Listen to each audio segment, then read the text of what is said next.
All right, hello everybody. This is Jamie Buckley and Put the my camera up so I can see. what's that? Put the camera up. Yeah, do so I can that. see. Well, let's see. Let's do this. Then we'll go over here to our channel. That way you can see. I'll cut that out. There, now you'll be able to see. Dun. All right, let's try this again. Hello everybody to Life is Like Fiction Live. I'm Jamie Buckley. This is my son, Evan. Oh. Well, yeah, get your portfolio done. You lazy. No, I'm just kidding. I'm kidding. No, you know what was really neat is that I convinced Zev to, well, I don't know that I convinced him. I can't take any credit, and I apologize, Zev. But we were remarking about how it'd be a good idea for him to get on Fiverr. So he asked some questions, and while we were talking about it, he got on Fiverr. And then I bought his job and bought one of his gigs, and it's freaking awesome, actually. He's making the tokens for the Roll20. So, and you know what I'm going to do? I'm going to do it right. I'm going to do Bought it for Trench Wars? Well, sort of. Let's see if I've got it down here. We've got Trench Wars backwards. So let's see. Did I have it? Dark. Oh, maybe not. All right. So we'll just put Wendell on here. I want to show this to you. For everybody on the show, go to Fiverr.com, and if you do the Roll20, use a Roll20 system. There it is right there up on the screen. You'll see it pop up there in just a moment after our 10-second delay. Isn't that nice how it turned out? No, Zev, it was just lemonade. That's all. What's that? Yeah, I absolutely love that token. Anyway, and you can print that off, or you can use it as an upload and use it in the game. I thought that was absolutely fabulous. So anyone who plays Roll20, go to Fiverr.com and look up, what is it? Is it Bear Graphics? Is it Bear Graphics, Zev? So, well, or is it Bear Digital? If I can't remember which one. I don't know. It's one of those. But he's going to tell us in just a second. It's Bear Digital. Look up Bear Digital, and you'll have these awesome graphics for Roll20. All right, there's our plug. All right, Zev, now be quiet. Zev, and you can't prove it was anything other than lemonade, so we're just going to leave it at that. Speaking of liquids, though, made my first batch of Mead today. Oh, yes. That was quite fun, actually. I have 3 gallons, 3 1-gallon containers, starting the fermenting process today. So just 2 regular, boring, meads, and then 1 blueberry mead. We'll see how those go. So I'm pretty excited. If the blueberry works out well, then we're doing a blackberry next. Oh, yeah, so that's the one I want to do the most. I wanted to do a blackberry. The problem is that blackberries are expensive. Yeah, they are. Blueberries and strawberries cheap right now. That's good. I like blueberries. I just wanted more of a berry, but not like a red berry. Like I wanted a darker berry. But why? Flavor. For the taste? Because raspberry's actually my favorite, but blackberry's close. But just the few darker berries, between like blackberry, elderberry, some of these these darker ones, they have a good taste. Even huckleberry. Huckleberry's yum. Just some of these darker berries, and that's kind of what I wanted for the mead. At least for this one. Ideally, what I wanted to recreate was a blackberry cider that I had in Oregon. So because there are plenty of breweries around where we were staying. Yeah. All of the places that sold ciders, that they had like ciders on tap, which you can't find in Utah because no one has ciders on tap. No. It's all just. I can't say that. It's all American beer. Yeah. It's like it's on tap from a can. America's the only place that I'm aware of that they take the alcohol out of natural cider, the natural process, which seems silly. Well, I don't even know how much. I mean, okay. They call it spiced cider here. They do that in some, but what they do is they just call juice cider. They say juice and cider are the same thing. and it's anyway. So it's because they throw some cinnamon in. Yeah, I don't know. It's weird. It's stupid. Anyway, and Utah does it worse than other places, but in Oregon, they've got cider on tap, and it's a really good cider. It's a really heavy cider for most places, and most of them are getting it from the same place. But then almost everywhere you go has what's in season, right? Mm-hmm. Excuse me. Well, every time we've gone to Oregon, the in season has been blackberry ciders, and those have been fantastic.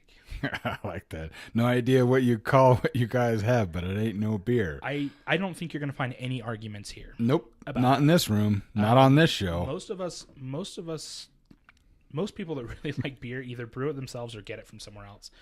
The other problem too is, so the state of Utah has a completely separate regulation on beer, and beer can't be over 3.5%.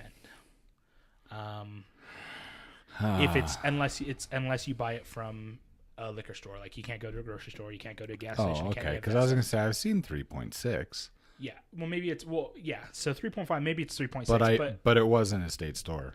Yeah, I was going to say, when the average, just natural brewing, it hits like between 6 and 8, most beers naturally.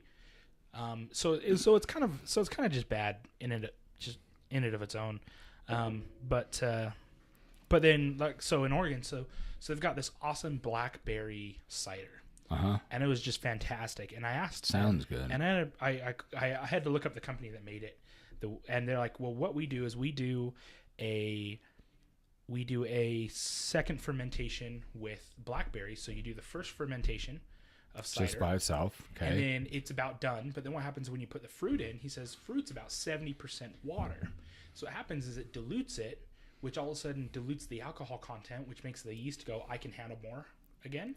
So it restarts the fermentation up again, but this time it eats away from the fruit. Sounds a lot like Mom's with her kombucha too, because she only does the fruit after everything's fermented, and she only does it for 2 days and sucks all the flavor out of the fruit.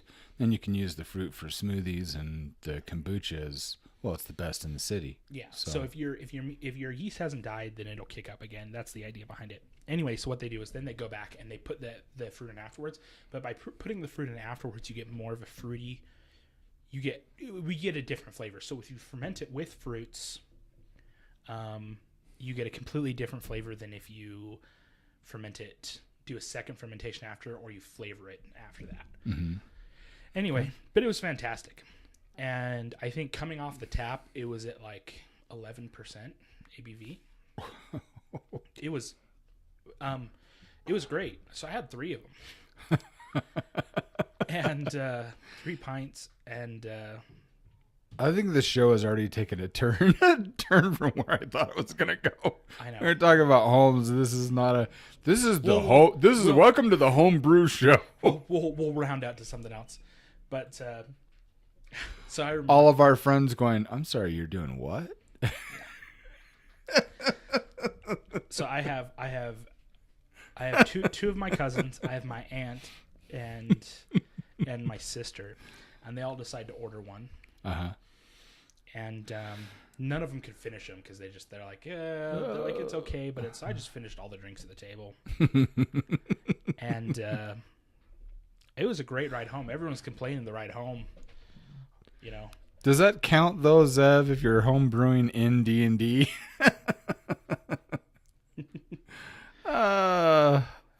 This wasn't what you had in mind when you were told to go check us out. This isn't normally what we talk about, but it's true. Of course, life is like fiction. This is the craziness about our life. So, yeah. Anyway, today some of the things we wanted to talk about because of our unique and challenging situation now that we've got with our home. We started a campaign. When did we start? Yesterday? Day before yesterday? I think we started Monday. Yeah. No, Tuesday. So Tuesday? Yesterday. Okay, so yesterday. If you do the hashtag from homeless to here, but you can go to jamiebuckley.com, and we've been working together very closely. Very tight as a family, united for the last 7 years, 6 years in this house, and we've overcome some pretty unique and intense situations. A lot of them medical, but we've got quite a few that are were financial and working up from being homeless. And we love where we're at. And last Friday, I think it was, our landlord, a great man, great guy, and we love him to pieces. He came and said that he's got to sell the house. And it's not his fault, and we don't blame him, and we're nothing but grateful to him because he's a wonderful man. But we find ourselves in a very precarious situation because we don't have anywhere to go that can fit the delicate balance that we have here in this house. There's 16 of us here. We're just having our last two vehicles hauled off because they've died, and the timing is just like it's just when wow. It rains, it pours, right? When it rains, it pours. When it rains, it floods, and so we've got Evan and Marilyn's beautiful little Jetta for 16 of us. And it's a great car. Like it is. I mean, it is. VW, tell you what. We're gonna work up to get some more of those. But it's unique because this house is about 4,000 square feet, I think.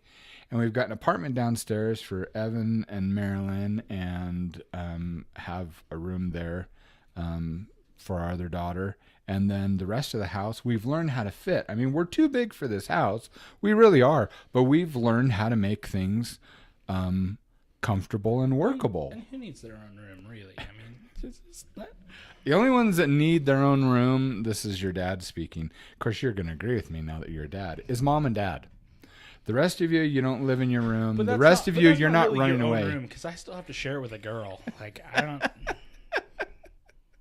I went from sharing a room with my brothers to sharing my room with a girl. Like, but you know what? After the conversation that we had before the show started, you said that she doesn't like Airedales, and then I asked you, so when are you serving the divorce papers? We are so an Airedale family. At least mine is. I don't know about yours anymore. We've never owned an Airedale like my dad did, but I grew up with Airedales. I love them. I'm a big dog person. I love dogs. We haven't been able to have dogs in this house.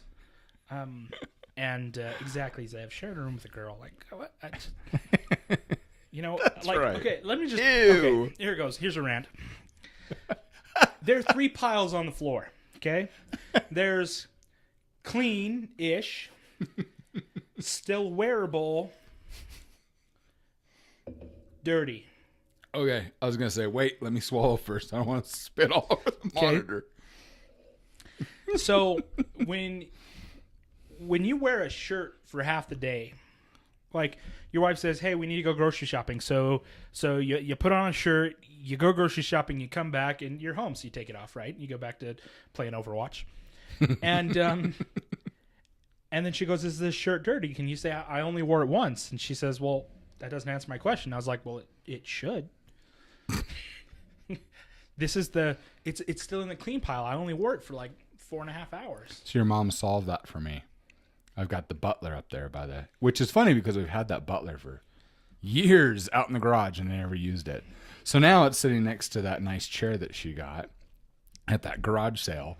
And now I nothing's on the floor. I've got my pants are hung over one thing. I got my shirts over the next thing. I've got my wallet. And she's like, look, there's even a place for your phone. I was like, really? Where? She shows me. I was like, oh, this is cool. See, I have something to drape my clothes over too. It's called my chair. So anyway, and my wife will look at me and she's like, if you wore it, it's dirty. And the thing is, like, I can't complain because... But I showered last week, right? Well, it's like, I don't have to remember to shower if I remember deodorant. Like, it's terrible. It's terrible. You know what I watched what was it? What was the movie I told you I saw last night? Oh, gosh. The Pacific Rim. The second Pacific Rim. And there's just one part in there. Spoilers. No, actually not. This is a stupid point. But in there, they're telling him that he needs to shower. He says, I don't need to shower. He says, I have deodorant. He says, and this is musk. It's musk. And that's what everyone's doing. In the room, they're like, ew. Okay, so here's the thing. I'm just going to, because now we've got to talk about it. Okay, like, if you're an adult you should be showering every day. Yes. But here's the other thing. So I'm gonna tell a story, and this can be on the internet forever. But when I was Oh boy. I was 17, I was framing houses, and we were working really long. Like, we didn't often work like 12 to 15-hour days, but we were slacking off a lot during the day, so we really had to push it far into the evening. Mm-hmm. So we started at 7 in the morning. We ended at like 8:30, and we really pushed out the end of the day. So I got home, and I walk in. I was still living at home, still living with my parents. Sat on the couch, fell asleep. I was out. I woke up. At the time, we were living in a small basement, this little concrete basement, and I woke up to my buddy honking the horn outside, like it's time to go to work again. Like, yeah. I completely passed out. So I'm still in my previous work clothes, and so I'm like, okay, well, I didn't get a shower. I know I stink. Whatever. I'm headed out the door, right? And I get there, and he's in the same clothes too. He goes, yeah. He goes, I got home. I just fell asleep because we're just exhausted. So we get to work. We're working for a little while. I'm standing next to my boss. We built this wall. Now we've got to lift it up and pin it into the floor, right? Right. So we go to lift it up, and my arms go up like this, and my boss looks at me and lets go of his side. And we're all like, no, what are you doing? What are you doing? And we go to set it down, and he doesn't say anything. He just walks off the floor, got down on the ground, gets in his truck, and we're sitting right next to this main road. There's a Smith's Marketplace on the other side of the road, and just goes straight across the road, goes into the Smith's. We're like, what is he doing? So we just keep working, right? He comes back, comes back. We're going to lift the wall. He's got one of those Axe body sprays, and he just... And I'm standing there like, I can't breathe now. It's just terrible, sucking all the oxygen out of the air. He turns over to my buddy Jeremiah, does the same thing to him. And, and he looks at us and he goes, we're on a construction crew. He goes, it doesn't mean you get to be filthy, He goes, I'm going to keep this here in my toolbox. Was that Val? It was Val. And I could so see him doing that. And me and Jeremiah are standing there like, yeah, that was our fault. And who's laughing? His name was Elvis. He didn't speak His any name English. was Elvis? He's Honduran, so he spoke Spanish, and that's it. Okay. But the dude smelled like flowers every day. And he's like this, 5'2", 200 pounds, greasy looking dude. And he smells like flowers every single day. And he's just laughing at us.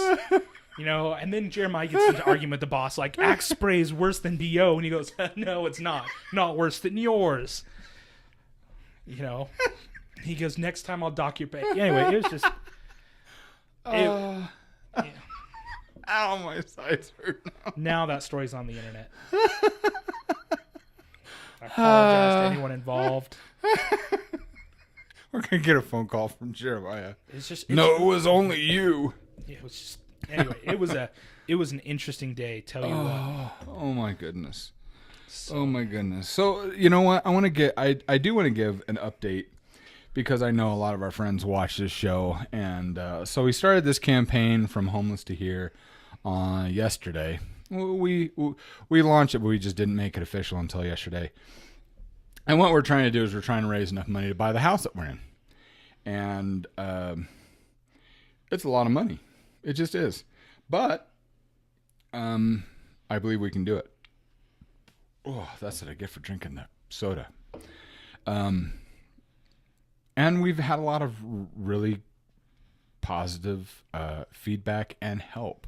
One of them was great. I was talking to our parenting community on Facebook, and I realized one of my dear friends back from 2000, gosh, how long have I known Rosie? 2000, is it 7 that I started with you first? I thought it was like 6 or 5. I think it was at the end of 2006, because that's when my hands gave out for from drawing comic books.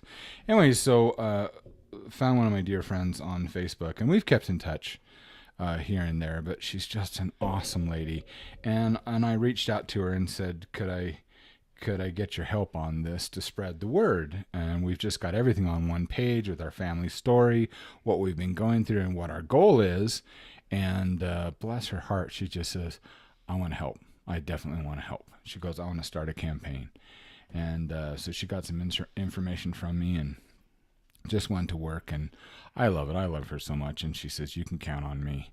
And I appreciate that. I also reached out to a few other people, and there's a lot of people I'll be talking to this next week. But it's so nice to get the love and support. And so many of you guys here on Twitch have been just phenomenal. And we love you, and we're very grateful. And we're going to need your guys' help over the next 45 days.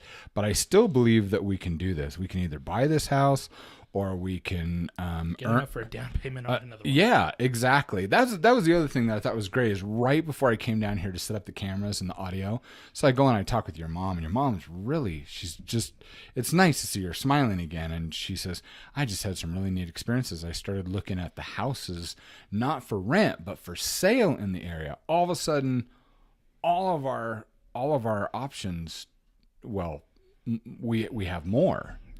And there's houses that are actually available that could, not quite like this, but are close within just a few miles here, that we could buy for less than this house. Some of them under more than $100,000 cheaper.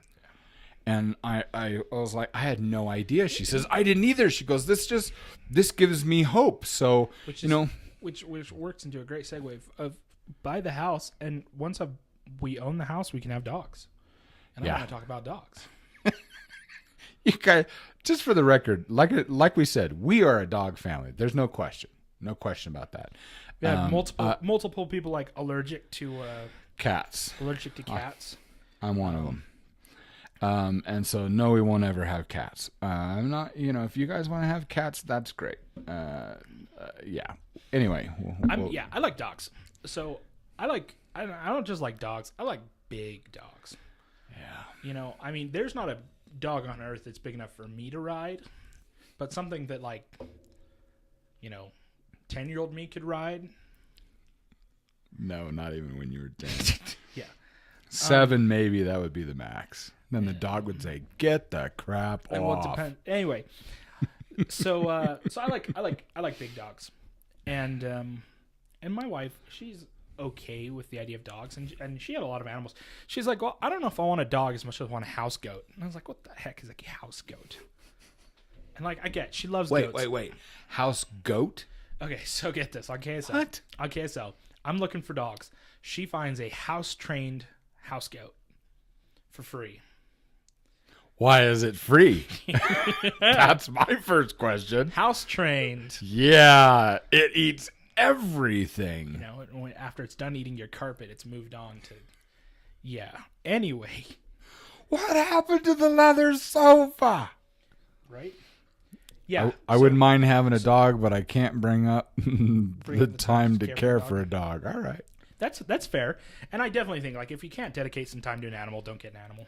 But you got to remember, our house is filled with little kids that would love the animal, not to death, but to excitement. And what other animal is there in the world that could actually appreciate all that love and attention like a dog could? So Zev brings up Mastiffs. That's the breed of choice. Yes. If we can, our whole family is like Mastiff. If we could get one, I would definitely go for it. There are a couple other breeds. I was talking to my wife.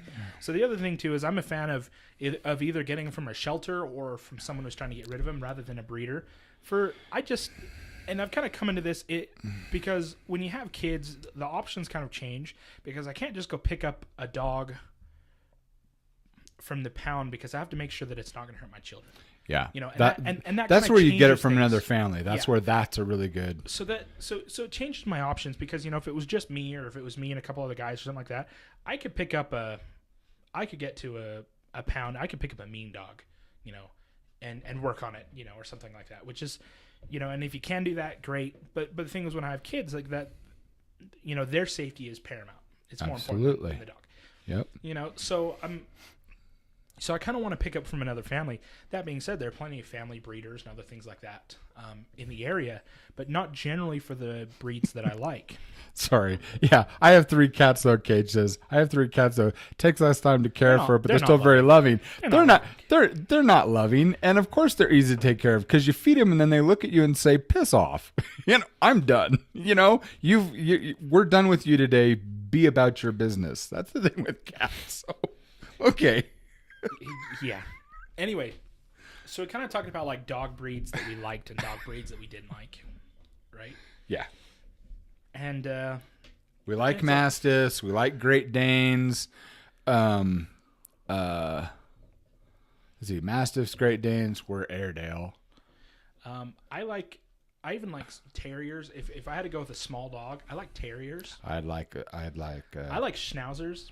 Schnauzers are awesome. I'd like a Scotty. I'd like a Scotty. Schnauzer.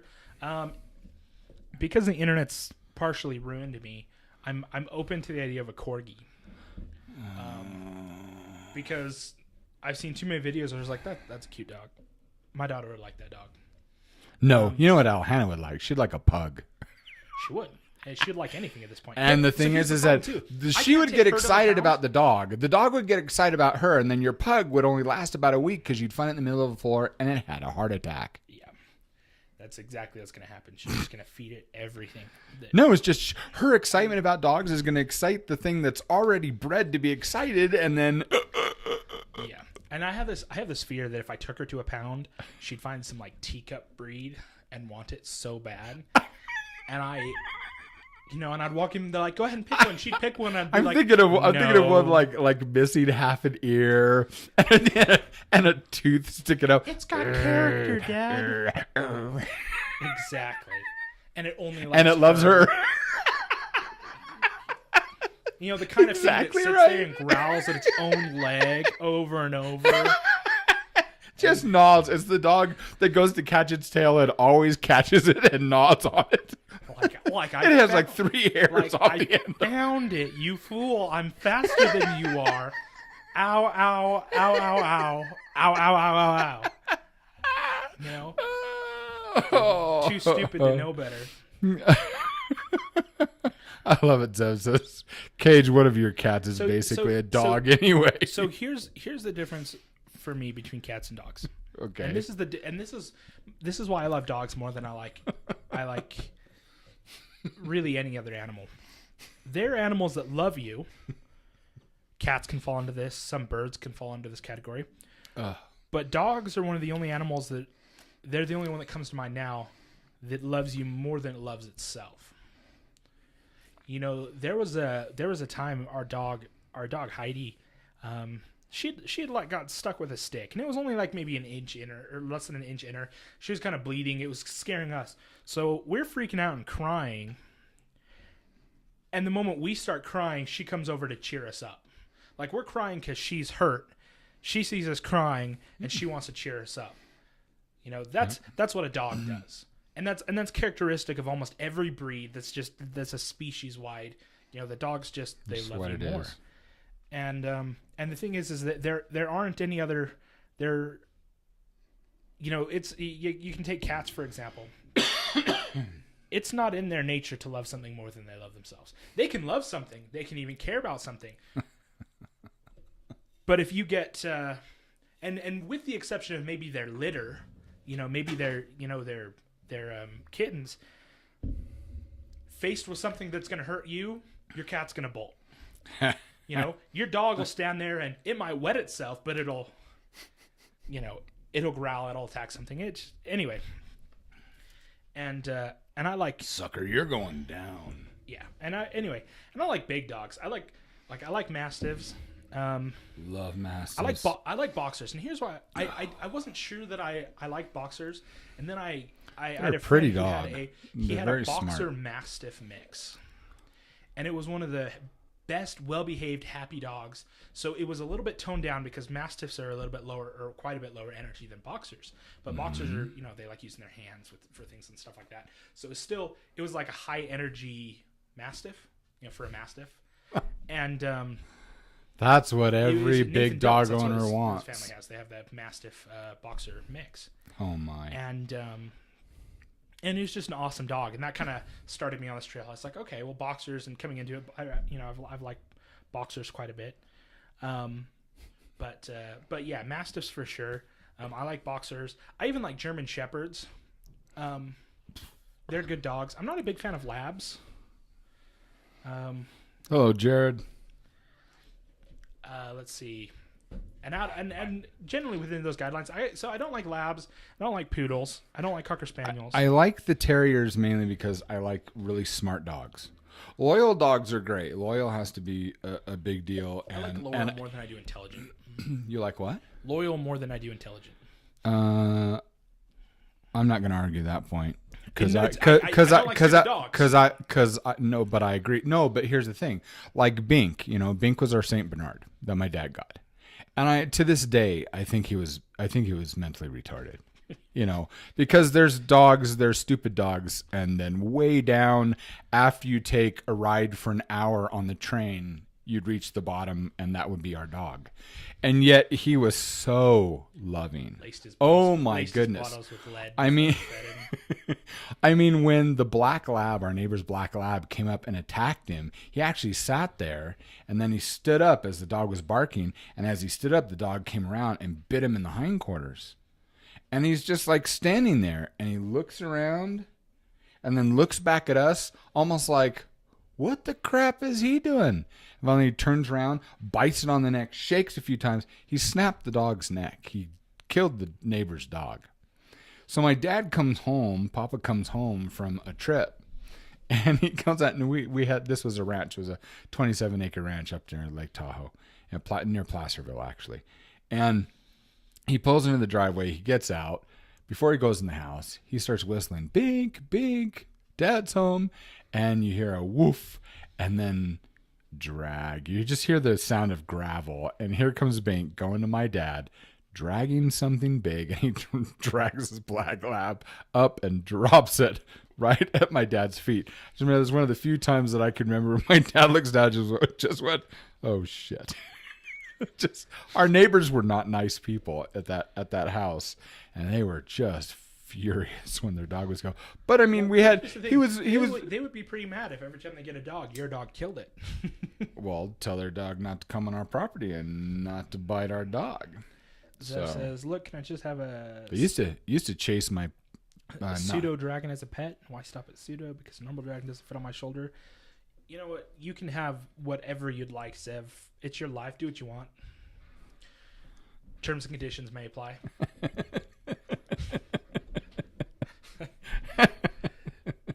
No, I like... so the biggest thing for me is like whether or not a dog is good with kids. Then, loyalty, intelligence, some of those other things. So I don't like poodles because I think they're smart and they're not particularly loyal, and I don't care for their coats. I think cocker spaniels. I think cocker pretty. Cocker spaniels are gorgeous. Poodles, I think, are ugly. I've never been. But see, here's the thing. Here's the thing. Talking from your father, who's owned 2 cockapoos. 2. Yeah.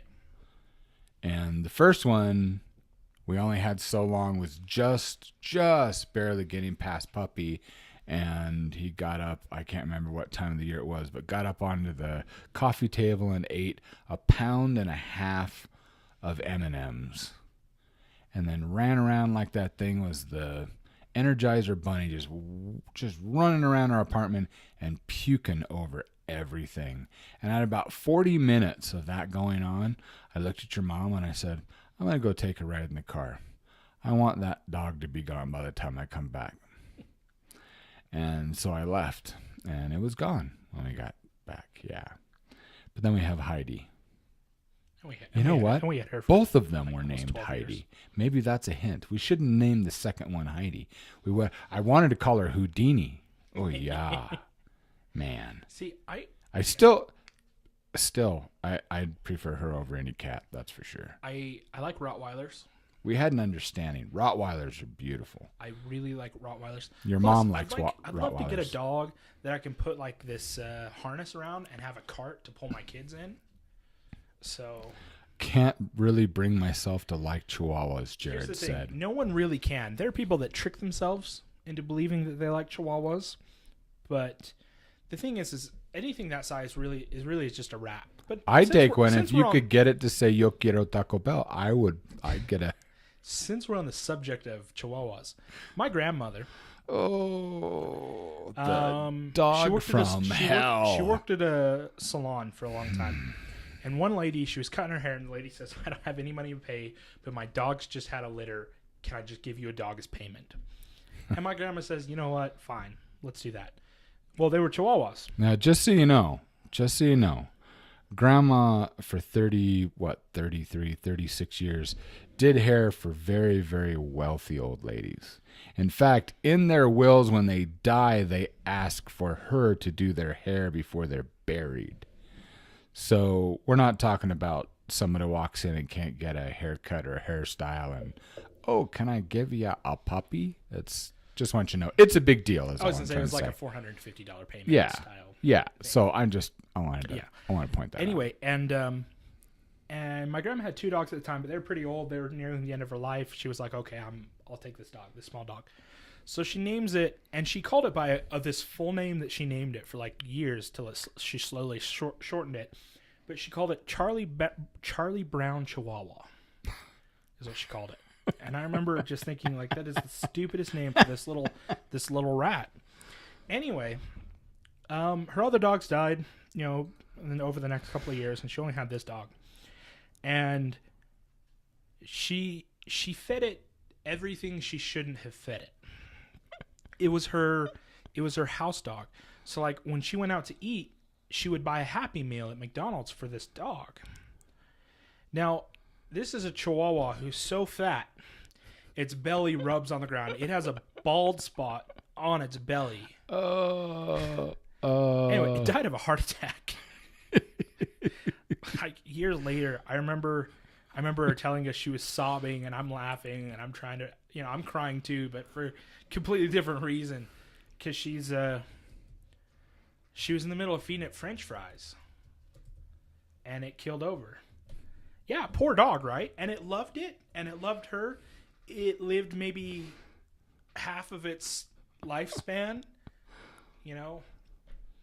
and and in the end, she's like, I was feeding it French fries, and it just looked at me and kind of curled up, legs kind of curled up, rolled over, and that was it. And I didn't miss that dog. I don't think anyone has other than Grandma. And she said, I'm never getting a dog again. She has a dog now. But yeah, Chihuahua. I don't like Chihuahua. And it was a mean little sucker. And It was. And it doesn't even, Cage, it didn't even kill it slowly. You could see that heart attack coming like 2 years away. Like, it was terrible. Excuse me. Anyway. Oh, now it tastes like lemonade. Lemonade. Excuse me. Anyway.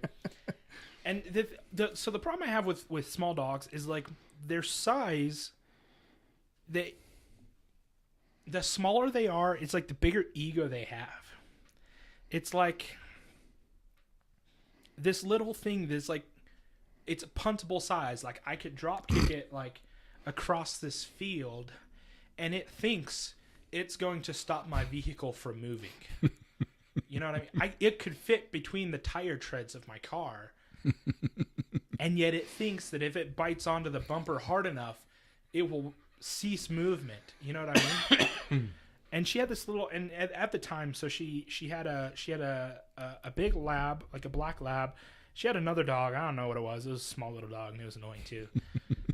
But I remember this little Chihuahua just like bossing around all these big dogs, and I was like, "Are you serious? This little egotistical, let's see, what can I say or what can't I say?" Nope, I'm just gonna leave it at. I'm very surprised at this. Exactly, little dog syndrome. Little dog syndrome. They think they're much tougher than they are. What was that one? It was a comic strip series. It was like Grimm. Yeah, Grimm. Was it just Grimm? You're talking about with Dog? Mother Grimm? Yeah. Yeah. And I remember this. So Was it Mother Goose and Grimm? Yeah, I think so.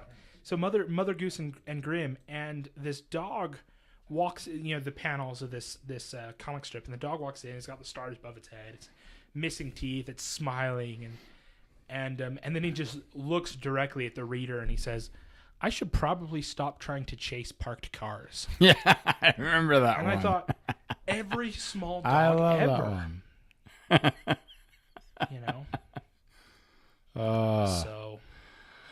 So have you settled on? Are you just looking for a dog for a particular? Do you have a particular breed? You want something big? It depends on what's available. I mean, something big, preferably something female, because they tend to have better temperament with kids. And the idea is if you get a good one, that you might be able to breed later or something like that. This is where when we do this, this is one of the few things that us living in the same house, we're kind of gonna have to come to some kind of an agreement because it affects. No, definitely, because it affects everybody in the house. Possibly. So since we can't, if all of a sudden there's an extra barbecue going one afternoon, you're gonna realize it's definitely it's an inside dog. If it's in my area, okay. This is a conversation you and I are gonna have once this show's over. I'm sure we will. Yes, we will. So because we can't have a dog here, because we can't have a dog in this house because we're renting right now, my wife wants to get a hamster for our daughter. And I don't know. I'd love to give her a pet, but I mean a hamster. Don't you think she would kill it? I think so. I think she would love. Here's the thing: she'd love it, but she would love it to death. I've seen her just when we get her like a dog stuffed animal, and she squeezes it so tight. I was gonna say she's the only child I actually, other than a cartoon I've seen, animal's head turns red. I think you'd find the hamster with eyes popped out of its sockets. Yep. And I have bad memories of like hamsters and gerbils. Not because I've ever owned one, but my cousins had some, and they bought them. They bought them from this guy who I don't know. He called him. His full-time job was a hamster breeder. I don't even know what that means. And so he says, "What's a hamster breeder? Is it a guy that dims the light, closes the shades, and puts on Barry White music?" I have no idea. I'm a hamster breeder. A little kid with a bow tie. Hey, baby.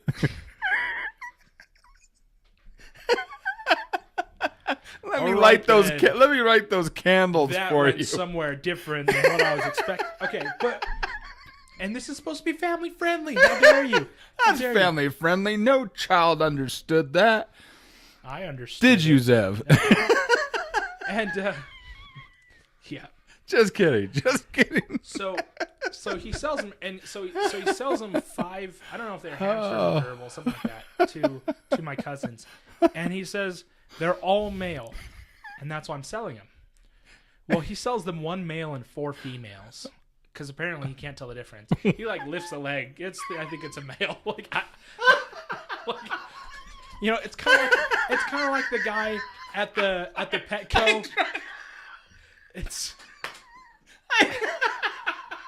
trying to imagine this guy. The whole thing, this little thing going. With what he sold, I love life. It's I'm so pretty sure bizarre. that's the accuracy that he just lifted up. Like, are those balls? Nope, that's a tuft of fur. It's a girl. And I don't know how he figured it. And I don't. Anyway, whatever. Oh, I love people so whatever much. Whatever the case is. Anyway, and so here it is. They're just so my cousins.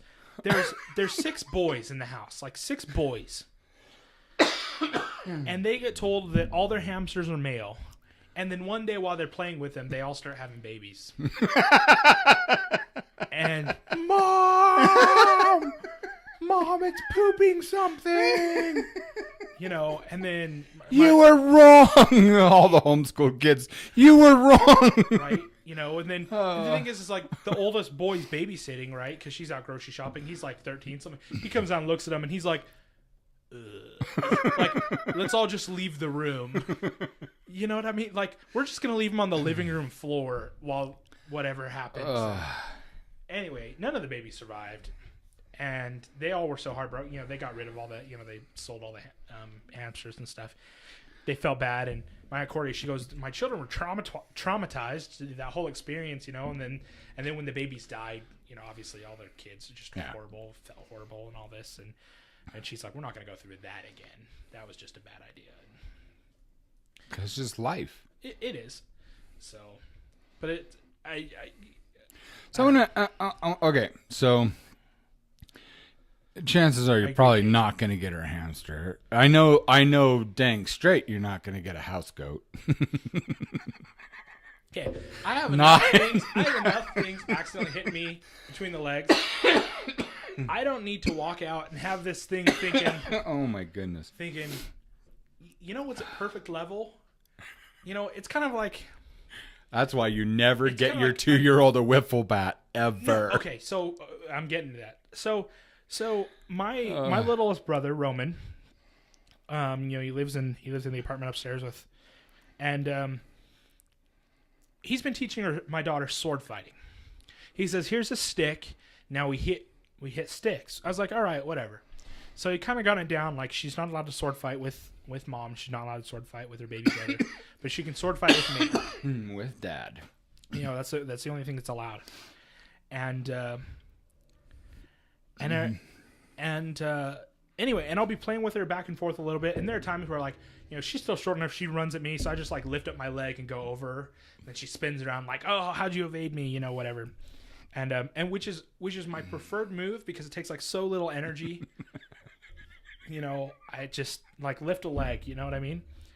And anyway, so she goes. No, never been there. She goes to run. My nemesis. She goes to run under me, and she's holding her stick up like this. And I don't realize until it's too late.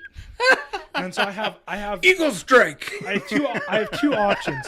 I can just take it because it's coming. I'm pretty sure you did take it. Or I could throw myself to the side and smash my TV.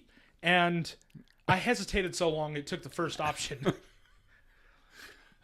Choose or it will be chosen for you. And I'm thinking to myself, you know, because Marilyn, she says, so this house goat. She says, well, it'd be about this high. So I stand up and I'm like, yeah, it's about belt level. Let's buy this creature that gets a kick out of hitting things with its head and it's belt level with me. No, thank you. You know, it's, you know, in the dark, how you're walking through your living room and your furniture seems to move in the way. Well, this thing really does move in the way. And can you imagine just like walking through your living room because you heard a sound and you're supposed to be in charge of the house. You're supposed to be the father. You're supposed to protect everyone, right? So you're the one, after a brief conversation with your wife, you know, about, you know, whose turn it is. You're the one going out there, right? Stop when I'm choking. You're supposed to stop, you butthead. Just imagine. I'm it's not choking. Furniture that's moving. It's this thing that's like, I'm going to hit it. I'm going to hit him. And it just nails you. Oh, crap. And it's just like, it's a bad idea. You know, and my wife says, no, goats aren't like that. And I was like, the first time I went to visit her at her house, and she was like, I want to show you my goats. You know, she used to breed and raise goats. Put my hand on the fence, it smacks the fence. I was like, it's just my hand, like, whatever. But I was like, I will never get in there with that thing. You know? And take it, wrestle it to the ground, body slam it, and say, remember my face. Right? So it's just like on a list of bad pets. Like there are things that'll bite you. Like biting you is something. Shetland ponies. But like something that's just going to ram you right there. They're the unicorn's retarded cousin. They're the ones that couldn't get the horns. Oh, Shetland ponies. I hate them. So, and I hate snakes too. Like snakes are just a bad. Snakes are good. Barbecue sauce. Not going to disagree with you. Oh, man. So, choked on that. So I've other white meat. I'm going to open the window a little bit wider. And I have a question for you. Okay. I wanted to discuss what since the goal is for us to buy this house or a house. I mean, it's exciting to see, wait, there's other possibilities. What are the advantages? I mean, the stuff that we've had to go through here, working with this house, and there's no, and I realize there's no complaints here about this house because we've been blessed. But my question is, what are the advantages that you think that we'll enjoy being able to own our house? First of all, if we bought a house that was not this one, we wouldn't be in an HOA. That sounds so nice. Of course, we're going to go with your plan with the HOA anyway. So, I think that I guess some of the difference with owning a house, well, one, you have to take responsibility for everything, and it's not that we don't. It's not like when something breaks, we call the landlord. Oh, come fix this. No, that's one of the reasons why he loves us so much, because we take care of it ourselves. You do your best to take care of it yourself. Right. But with owning your own house, if you're like, oh, I'd like to knock out this wall and change rooms, or some of the stuff like that, or I want to have a house goat, then you can have a house goat. I don't recommend it. Where'd the leather sofa go? My daughter's of the height; she's about a house goat.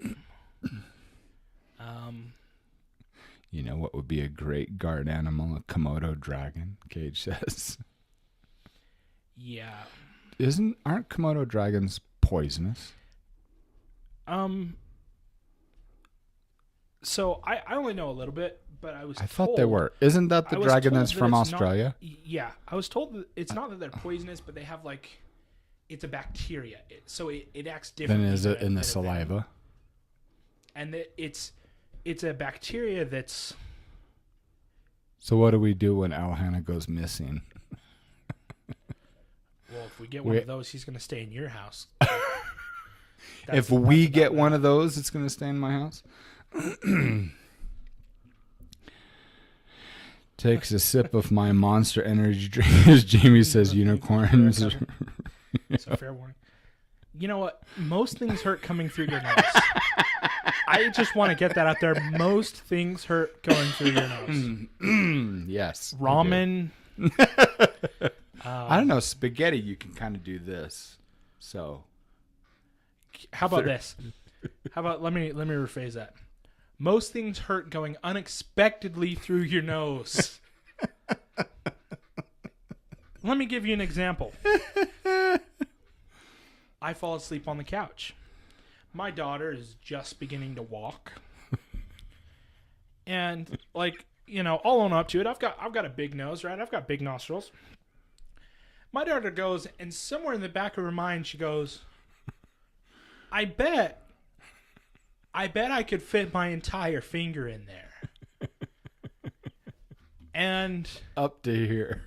And so I wake up because her finger's passing through my nasal passage. And it's gone far enough that she can hook her finger.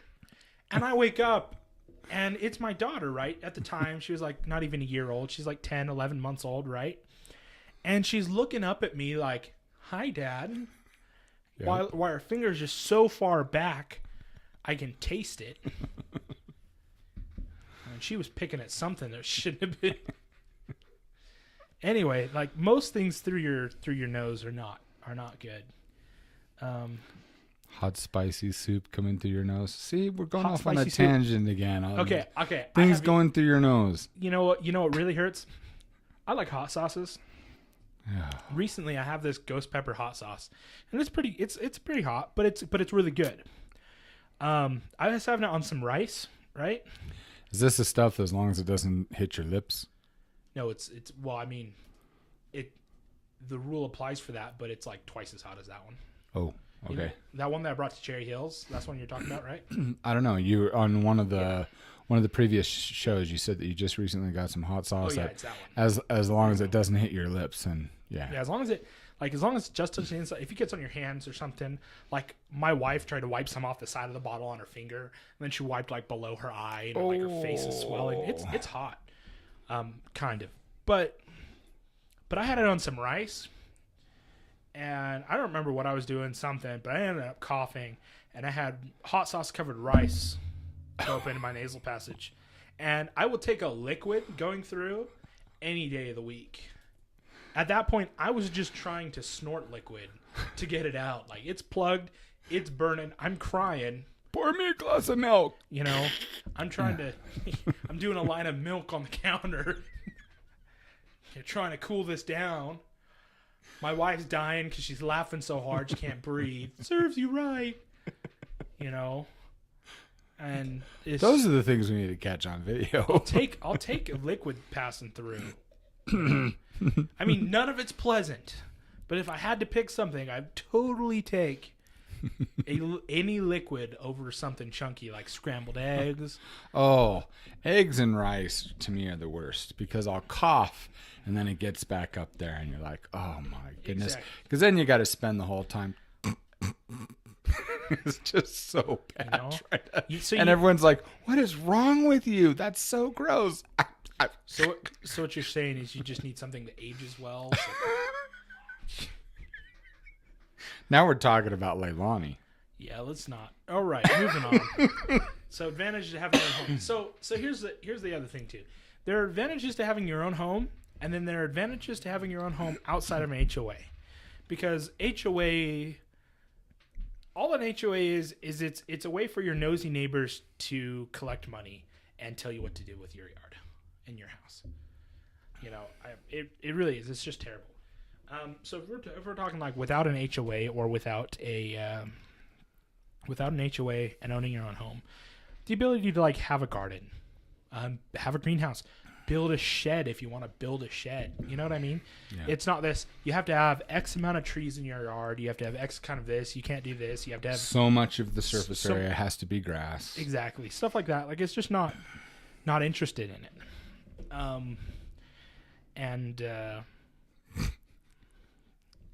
This is the way it is. You know what I'd love? If you could have a house in an HOA, but not be in the HOA. And then I would look up, this is all just for fun, but I would look up what the bylaws are, like the whole grass. You know what I'd do is until I got grass, I would put these little signs that just said grass. And I put like 20 of them on the front, where the front lawn is that's just dirt. And I would just put grass. And that way when people say, hey, you're supposed to have grass there. But I do. You know? I love that picture of with HOA the fence, the picture that you showed with the fence. I think we did that in a show. Yeah, we did. So someone was trying to comply with HOA, was forced to comply with their HOA wherever it was that they lived, and so they had to build a specific type fence with a specific type of wood. That was expensive, especially expensive for him. So they finally got him to comply. But what he did is the gate door on the side of the house, you know, they've got the little rounded, arch on the door. So what he did is he leveled off and rounded the sides, and then the middle plank he put all the way up so it looked like it was a great big middle finger to everyone driving by. I saw that it made me laugh. So he says, hey, I complied. So I thought that was funny. Anyway. So as far as the differences there, I think if we could find a home that wasn't in an HOA, then that would be preferable. Just because things like I want a greenhouse. You know, I'd like to have a little spice garden and be able to. I do want to have a few animals too. Exactly. I want chickens again. And I don't want. Gosh, I hate people telling me what to do with my yard.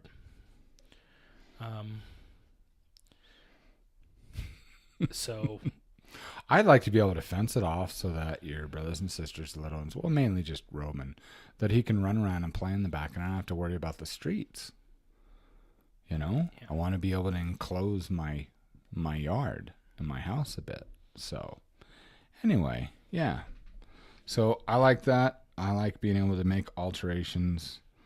I like being free of some things. I can't think of too many other advantages, though. Here's the thing. So Well, here's the major thing for me. We work really hard. I mean, we've got our huge house payment here every single month, and gosh, $2,000 a month. That's huge, and we don't have anything at the end of 5 years here. No, we haven't paid that much for that long, but for the last few years, that's a lot of money that you're never going to see again. And so I'd like to be able to have a house that we can either buy outright, or, oh gosh, how much nicer and more manageable life would be if we didn't have a house payment anymore. Yeah, it'd be that'd be night and day for us. Yeah. Wow, I didn't even pondered that. I'm used to the stress and the strain, but dang. Wow. Okay, anyway. Dreaming there for a minute. Sorry. We're back. Hoy. So, I want to talk about what we're doing with this campaign. Some of the ideas we plan on having some fun. Like the readathon. Things like that. What we want to do. Okay. Would you mind talking about that? Some of the ideas that we have? Just a few. I mean, we wanted to, over the next 45 days, we wanted to read through most of the series, the Wanted Hero series. We could do the whole thing. I think we could do all of it. You wanted to do it twice at first, and I was like, "You sure we could do that?" It's possible. We just don't want to stream every single day. Yeah. We have regular life. So originally I was thinking maybe do like a 24-hour stream, just like read, But the problem with doing that is that anyone tuning in, they could listen for X amount of time, but nobody's going to stay awake or stay listening for 24 hours. Yeah. And so if they want to come back later, you're like halfway through the story or something like that. And then nobody wants to listen because they're like, okay, well, I want to go back to where I left off. Yeah. And that's totally understandable. So we do it in segments. We do it in so many hour segments, and you do the time also mixed with so many chapters, and you make sure that you finish at a certain point, and that way we could also record them and put them up. Now the debate is whether or not we do it here on Twitch, and then do like a Facebook live stream, or we do a Facebook live stream, because that would also be helpful doing that from the Wanted Hero page and say, look, this is what we're doing, and you can get this book here, and that might be helpful. And we could actually take that, and I think if we record here, we could upload things onto Twitch as a VOD, can't we? Are we allowed to do that? No, Zev, do you know? No, I think that those just come from your streams. No, because there's a feature here that you can pre-record things and load them up to be released at a future time. Yeah, but you have to still record them on Twitch. You sure? Yeah, you can't upload any videos to Twitch. I'm almost positive. I know. Any of you guys Cage? Well, I have Google right in front of me. Okay, let's ask Google. I think our friends are smarter, but... Than Google? Not a chance. I mean about Twitch. Because I'm wondering if anyone's done that. Have any of you guys done that yet? That you've taken and done a video, and then you can sit there, because the point was to upload something so that you could actually be in and type and actually chat with people during the... Well, I don't know if you would do it, but... You would do it? Yeah. Well, yeah, I would like to ask Zev. Is Zev still here or no? Give me a second. I hate sites that play sound.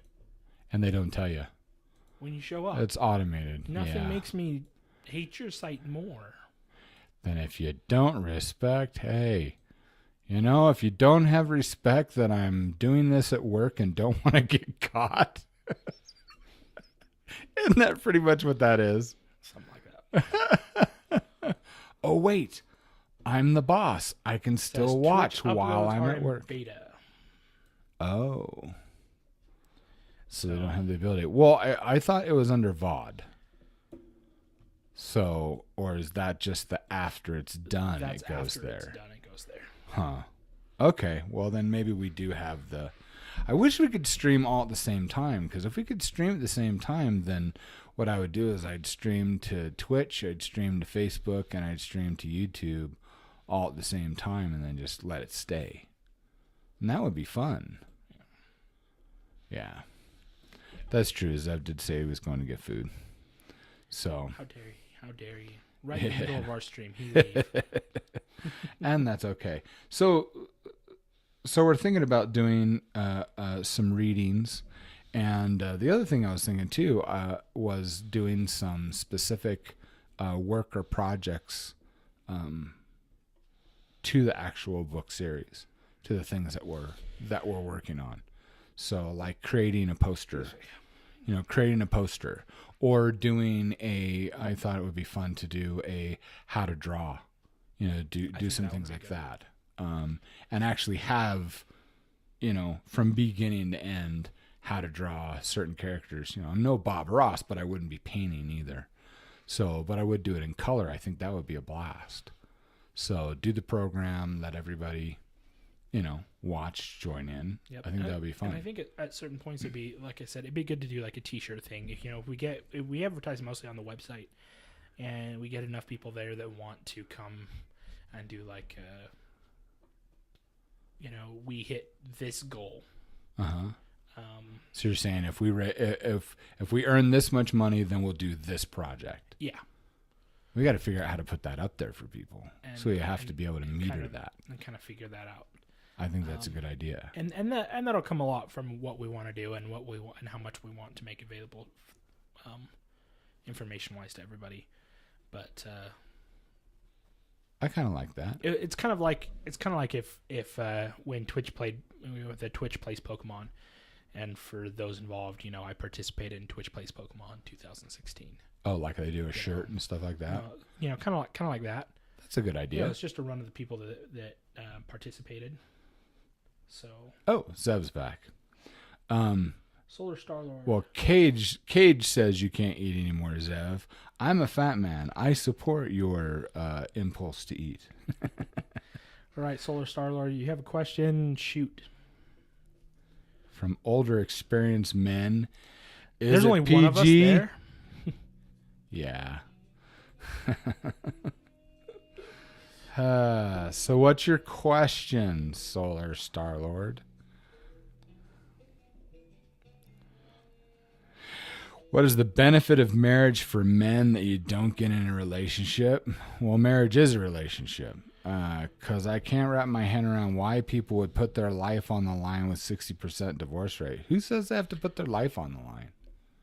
Who says that? Whoever says that, first of all, I wouldn't talk to him anymore.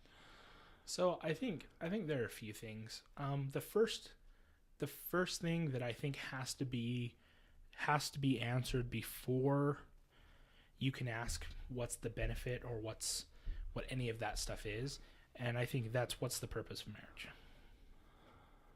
That's not the first thing that went through my mind. That was the second thing. Okay, so the first thing that went through my mind when he asked that question, the first thing that goes through my mind is already I think that the frame of mind is wrong, because you say what is the benefit?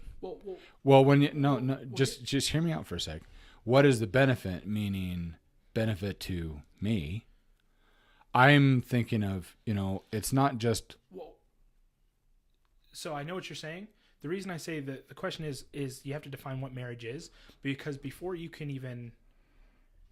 What is marriage? What is it beneficial to someone else? Is it beneficial to myself? Even what you're saying, if you're asking the wrong question, is it beneficial to me or is it beneficial to someone else or a family or something? That's still irrelevant if what is marriage? What's the purpose of marriage? Does that make sense? Okay. So go for it. And so I think that the first thing is you have to define marriage and what the purpose of marriage is.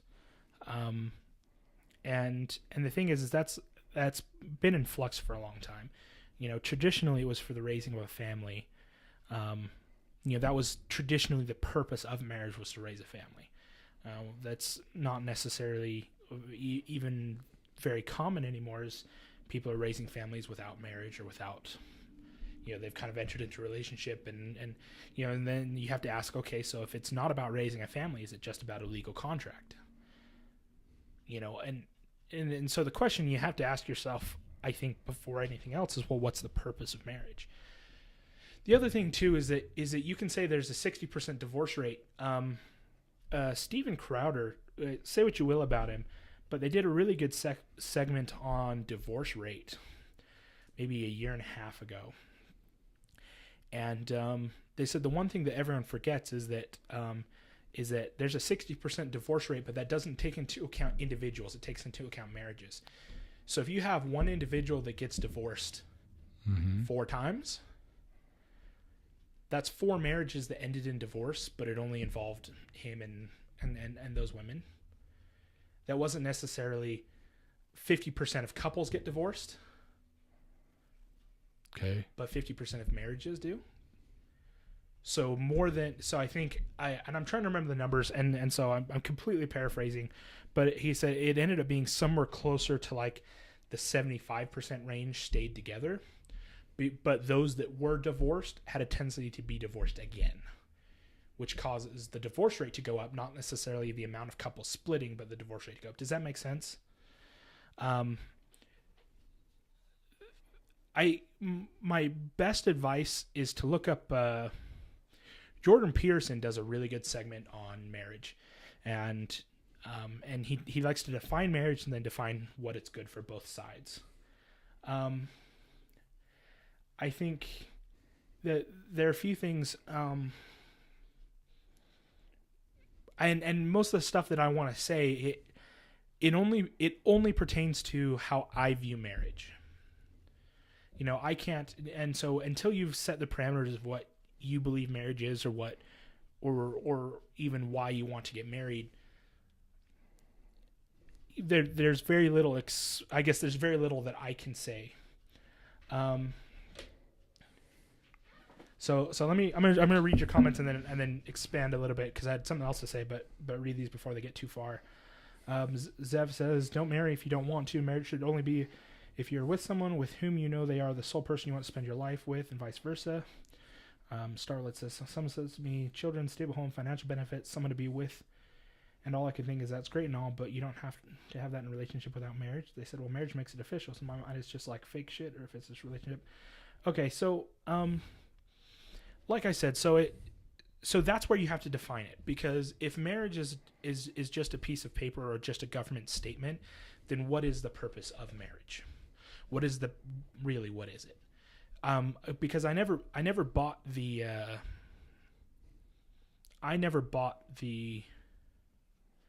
argument that marriage just makes it official. So I'm going to use a little bit of my own example with my wife, and why I got married. And then I guess that maybe that's what I can do.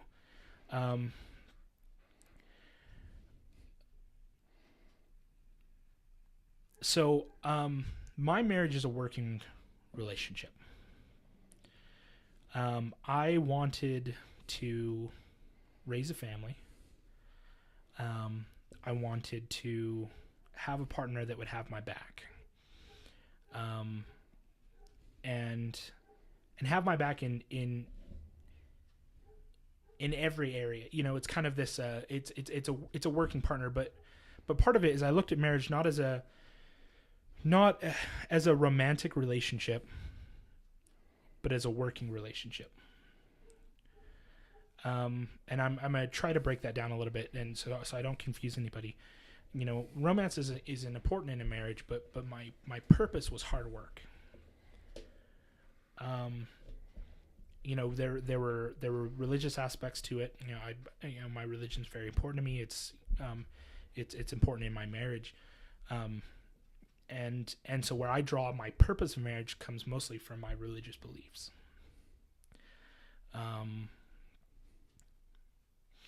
But as far as what I can share, maybe what might be understood is for me, it's not that I made it official, but my marriage was a commitment. It was a promise. And the thing is that if you don't want to commit to somebody, then I think that's something different. If you are committed to them and you've made that commitment, and the thing is that people can say, well, there's an official, you've made it official. Mine's less of official as a promise actually has to be made. You know, it's not kind of like, well, we're together, so we're kind of, you know, it's like this mutual understanding. You know, I made a commitment. My wife made a commitment. And so when our relationship is or goes unsteady, we have our promise to fall back on, because the thing about a relationship is love isn't enough. And I know everyone wants to say, oh, love gets through everything, but sometimes you just don't love somebody at that moment, you know. And I'm still a newlywed. You know, I've only been married about 4 years, but so it's not like I'm speaking so much from experience as what people have kind of imparted, you know, to me and my wife. But love doesn't solve every problem. But your commitment does. Or your I guess not that your commitment does, but the combination between your commitment and love, they kind of watch each other's backs. And like I said, religion plays the major part of that. My personal opinion is that I don't know if I see a lot of point in marriage outside of a religious belief. And I don't know where I stand on that, because a lot of it comes into just defining that marriage. And I think that you have to define that before. I guess I'm kind of running in circles. You have to define that before you do anything else. My advice, because he puts it very, very well, is look up Jordan Peterson. He has just really great segments, especially on marriage. He talks about the benefits for both sides, the purposes, the things like that, and he goes really in depth on it. And I really like it, but he can articulate himself a whole lot better than I can. I just know my marriage it's a working relationship. It's about hard work. You know, we didn't get together because it's like, oh, I love you so much. I want you to be my wife and my romantic partner forever. I fell in love with my wife because she was a workhorse. I fell in love with her ability to be industrious first. I met her, we were working the same job, and I had a little bit of an ego, because when I first started, I felt like I could outwork almost everybody I came into contact with. You know, most of the people there, I'm like, I can kick out more work than you. And she gave me a run for my money. You know, is competing all the way back and forth. You know, she was raising animals. She had her, you know, kind of her own little ranch, her own taking care of stuff. She was working all the time. She never had time to do anything. The only time I saw her for 2 years was at work, and the few moments I could catch her when she wasn't working. And I wanted a marriage that was based on hard work, because I think that life is hard work. Raising a family is hard work. Being together through all these times is hard work. You know, and she never wanted to be doted on. She didn't want to be dated. She didn't want to, you know, a lot of this lovey-dovey superficial stuff. She wanted someone that she could count on to work with. And I did too. And so that being the center of our, I guess the center that I can talk about, the center of our marriage is our religion. But beyond that, it's our willingness to work. And a marriage just kind of fit. It fit really well into what we wanted, how we wanted to move forward, what we wanted out of life. But I'd highly recommend Jordan Peterson. You know, I don't know if you want to answer that question or go to the next. Well, considering I'm definitely the longest married individual on this whole freaking stream, yeah, and since, you know, your mother and I did give birth to you, and well, she gave birth to you, there's a few things that I want to respond to some of the comments here. I agree with some things. Zev saying don't marry if you don't want to. Marriage should only be if you're with someone with whom you're the sole person you want to spend the rest of your life with, and vice versa. Well, as long as you both want to be together, yes, that definitely helps. Let's see. Well, someone else told me children, stable home, financial benefit, someone to be with. That's all great.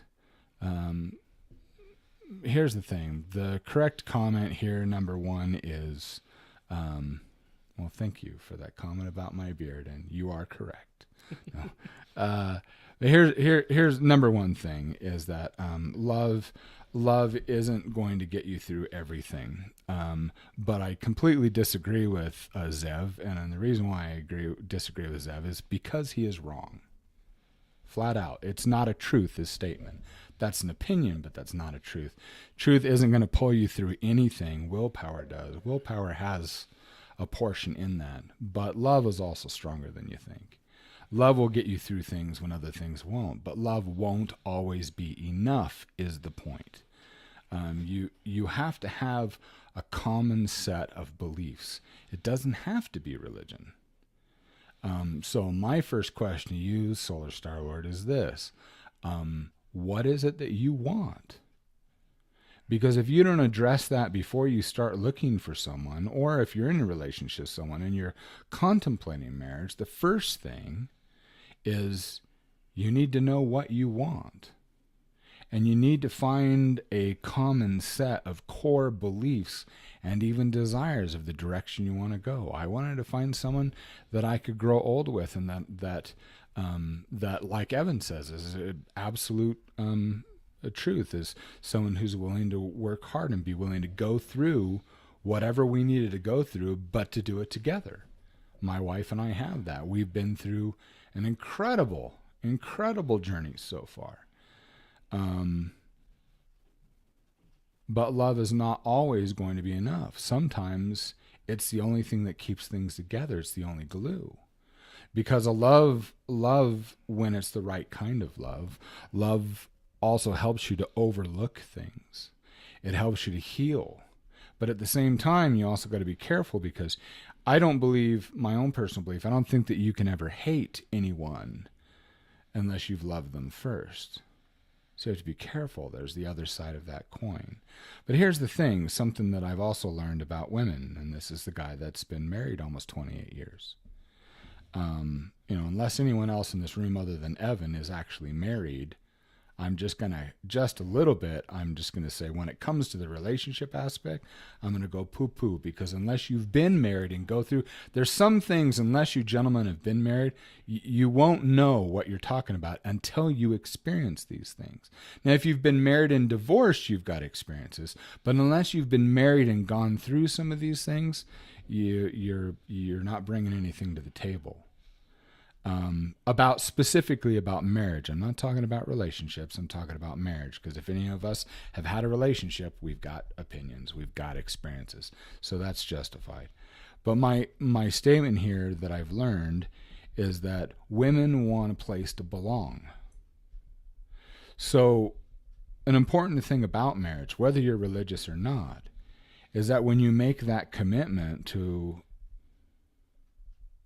a woman, you're letting her know that she belongs, that she's important. And trust me, that is important. For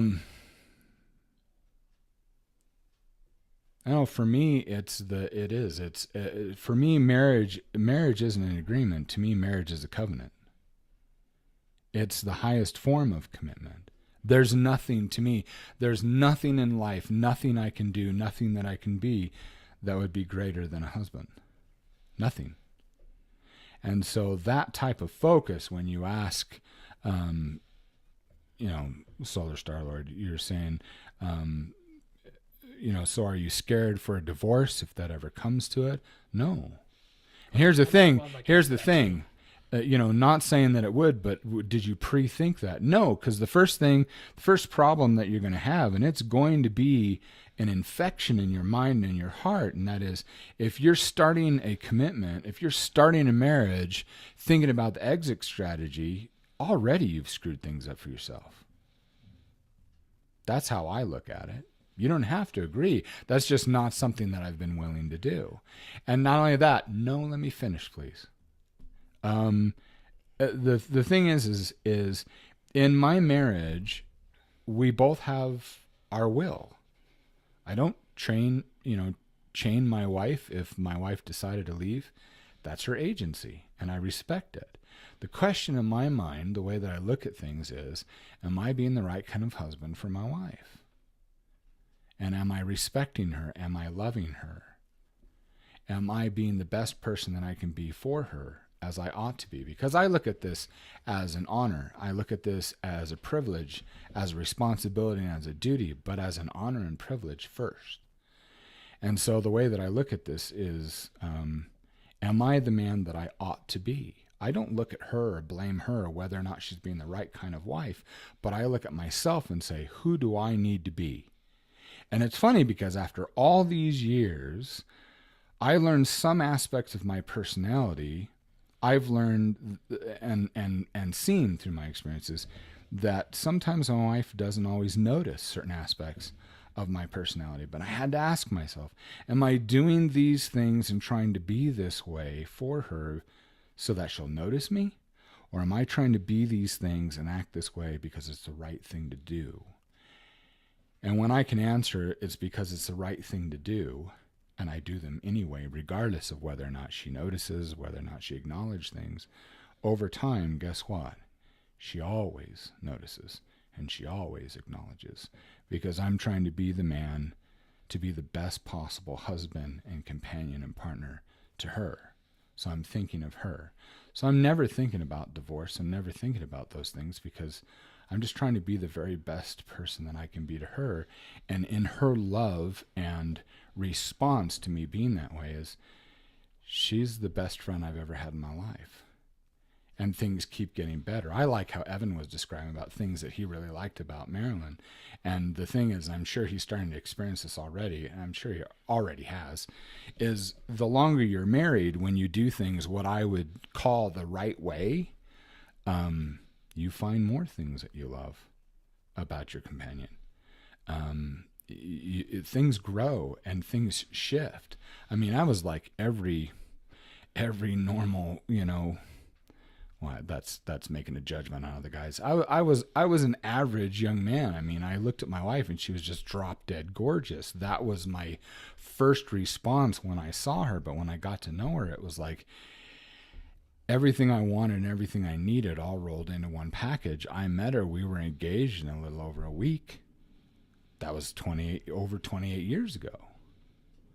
And my thing is if I knew it was the right thing, if she was the right person, and I knew she was, then I'll get to know her after we get married. Why are we waiting? And she felt the same way, and we got married, and we're still together.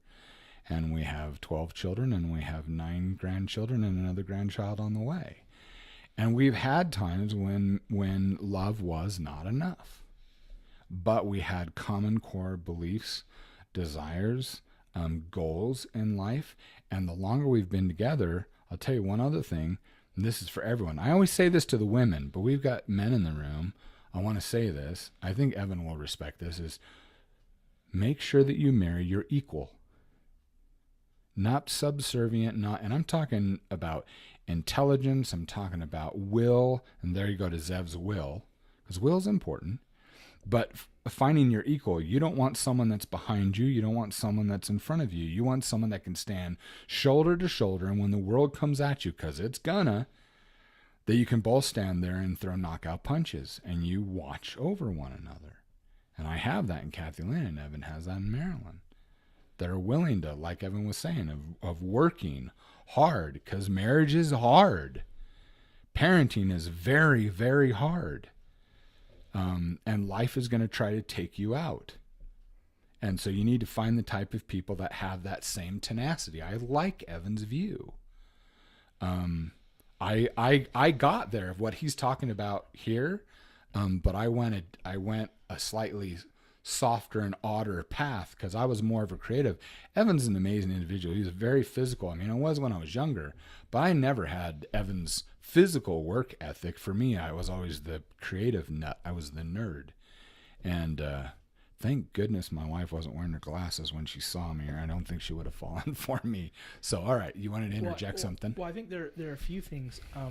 The first one that I wanted to hit was just with Zev and willpower, because I think I'm right in between you guys.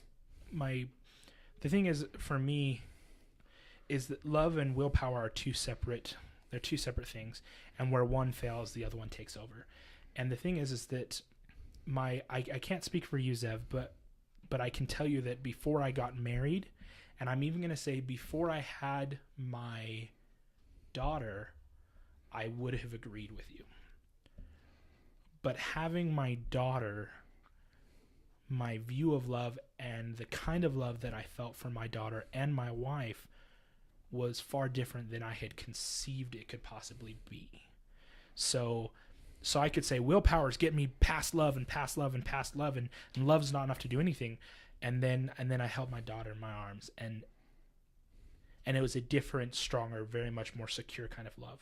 So for me, they balance. When you're not feeling love, willpower has to cover it, and when you're not feeling like you have the willpower, your love from somebody's got to cover it, and they kind of bounce back and forth. I don't think one is one is always stronger than the other at a certain point or time, but they vary. You know, my mood varies. If I wake up on the wrong side of the bed, and because my wife took the covers all night, I might not go to work at that moment because I love my wife, but because I have the willpower to do it, you know, and things like that. As far as the divorce, Solar Star-Lord, I touch a little bit on what my dad said, but the big thing is that the question is, why are you together?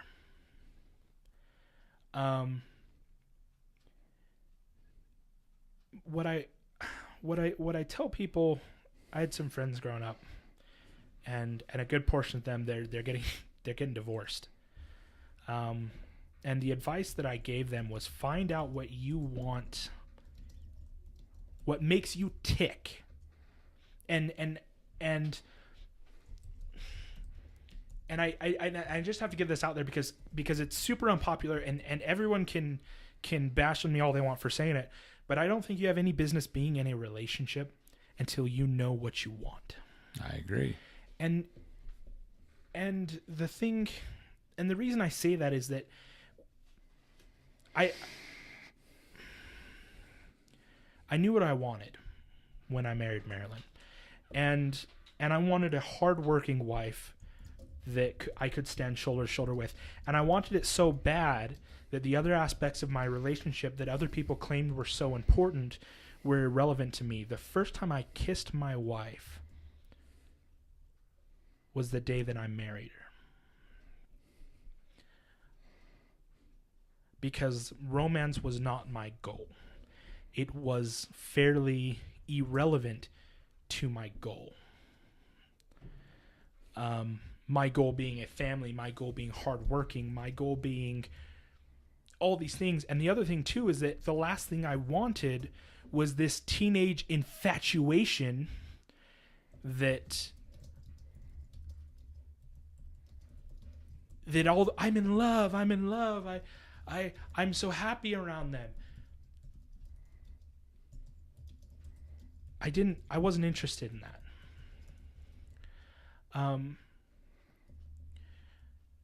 I was interested in hard work.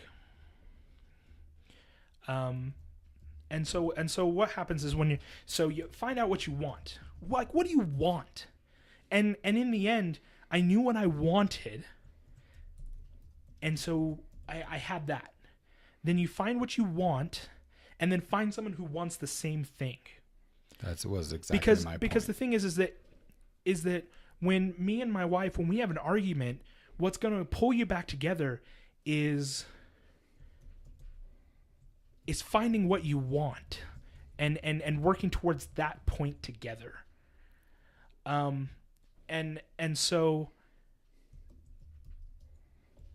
So we have a common goal. So I don't worry about divorce because we're headed to the same area. And even if there's no romance, or even if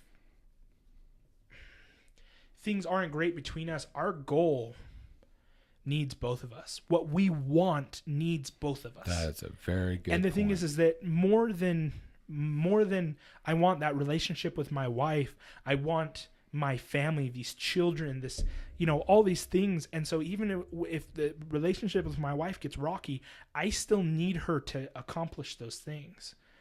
And that kind of helps keep on track. Now, it doesn't mean I can act like a tool because I don't have to like her. We're just going the same place. We're riding the same bus. That's not it at all. But knowing that I don't worry about splitting up. I'm not, because I'm focused on keeping things together. And that's what's your focus? And that's a big thing. If I'm going, oh, this could go badly, well then what am I doing to prevent it? What am I doing to save it? What am I doing to keep going? Can I interject one little thing here? Just one little thing. And I've said this over and over again, but you'll get this later on when you've been married for. Hopefully, you will. Travis will get this. And I know Evan gets this. Is when I ask my wife, I tell her that I love her. She says, "I love you back." And I'll pause and I'll say, "But do you like me?" For me, liking is so much better than loving. Liking is knowing things about someone and you choose them anyway. Loving, according to our religion, it's required by the gospel of Jesus Christ, but you don't have to like anybody. So when my wife smiles and comes up to me and takes my face in her hands and gives me a kiss and smiles and says, "Oh yes, I like you," I'm good. I have wife action. It's awesome. And I know that I'm on the right track. So knowing that not only do they love you, of course they love you, but you can be a butthead and someone still love you. The question is, does she like you? It's important. Trust me, it's important. One point that I'm gonna go out there again. It's really unpopular, but I think it's important, and that's when you're considering relationships, when you're considering going out with someone or all those other things. The way I wanted to look at it is I wanted to ensure you're looking at it compassionately. I wanted to look at it and say, this person that I'm interested in, whether I'm asking her out, whether I already have been going out with her for a while, whether I'm considering it, but to look at this person and want what's best for them. So that if it doesn't work out with you, whoever they decide that they want to spend their life with or whatever, that they are delivered there in one piece. When you enter relationships for selfish reasons, people have a tendency to get hurt. People have a tendency to, and not even just entering, but acting selfish or and not looking out and being compassionate to the other person. Whether it's being unfaithful, whether it's how you treat them, whether all these other things that come into play, when you're not taking into the account that other person, you're delivering them broken to the next person. And I think that it's important that I dated a girl before my wife that we dated for a while, and in the end we wanted two different things, and that really broke her pretty bad. And she says, well, doesn't love conquer all of this? And I said, it doesn't. And this isn't something that I can participate in, because down to the core of my being, I'm not okay with this. And that person was worse off after that relationship than they were before. And that's something that I had not taken into account upon entering that relationship. And so I tell people to find what you want and find someone that wants the same thing, and then make sure that you act in a way that delivers this person whole wherever they decide to go. And I think that's important, because you have to care about them enough to let them go, to be honest with them, to be faithful, to be upfront, to be all these things. And I think that's an important thing. The one last thing I want to touch on divorce, and it's much more popular with my generation than it is with other people, and it's an argument I had with a close friend of mine just a little while ago, and that's, why are we taking the responsibility out of divorce? And it might sound odd to say that, and so I'd like to explain. People say, well, what if I get divorced? And I think the problem with looking at things that way is that you're taking yourself out of the equation. You have a say in the matter. How you act, how you behave, how you treat someone, how you are, has a say in that. When I was getting married, my wife's family very much disliked me. They very, very much disliked me. We have that in common. And they were saying, they said things like they wouldn't, one person, I wouldn't give it a year, and you're just going to leave her, and you're just going to all this other stuff. And